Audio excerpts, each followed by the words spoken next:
Hi అండి అందరికీ. Morning మిగిలిపోయిన దోసపిండి ఉంటే ఈవినింగ్ నేను పునుగులు వేస్తున్నానండి. అలాగే దోసపిండిలో ఒక కప్పు ఎర్రగడ్డలు కప్పు కోసుకొని సన్నగా తరుక్కొని వేసుకోవాలి. అలాగే గ్రీన్ చిల్లీ కూడా వేసుకోవాలి. తర్వాత ఉప్పు, కొంచెం వంట సోడా కూడా వేసుకొని మొత్తం కలిపేసుకోవాలండి. దీంట్లో కొంచెం కరివేపాకు కూడా వేసుకొని కలిపేసుకోవాలి. ఈలోపు ఆయిల్ పెట్టేసుకొని హీట్ అవుతూ ఉంటుంది. అంత కలిపేసుకున్న తర్వాత ఒక 5 మినిట్స్ పక్కన పెట్టేసేయండి. ఈలోపు ఆయిల్ కూడా వేడైపోతుంది.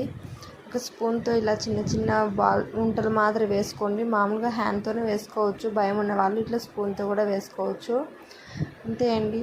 కొంచెం గోల్డెన్ కలర్ వచ్చేంత వరకు వేయించుకొని పక్కకు తీసేయండి. చాలా బాగుంటాయండి. దీన్ని కడప స్పెషల్ ఎర్రగడ్డ కారంతో కానీ నంచుకొని తిన్నారంటే హైలైట్గా ఉంటుంది. మీరు కూడా ఒకసారి ట్రై చేసి ఎలా వచ్చాయో నా కామెంట్ సెక్షన్లో కామెంట్ చేయండి. అంతే అండి ఈ వీడియో.